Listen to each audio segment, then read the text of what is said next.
সিদ্ধিরগঞ্জ উপস্থিত সিদ্ধিরগঞ্জ থানা বিএনপির বিভাগের সামনে আগত নেতৃবৃন্দ সকলকে জানাই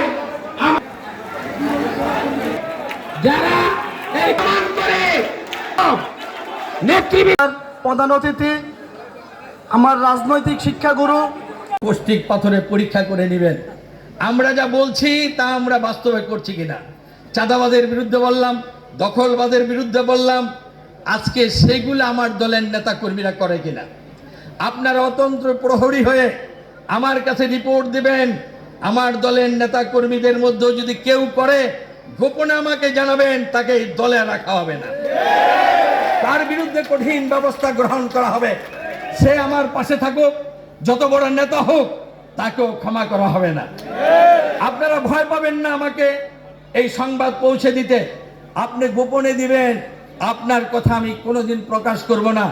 যেই আমার দলের সন্ত্রাসী হবে সে আপনার লোম স্পর্শ করতে পারবে না, কারণ আপনি দেখবেন আপনি জানিয়েছেন, আমি তথ্য নিয়ে প্রমাণ পাওয়ার পর তার বিরুদ্ধে অ্যাকশন নিয়েছি। সকালবেলা দেখবে সে বিএনপি থেকে সম্পূর্ণভাবে বহিষ্কৃত।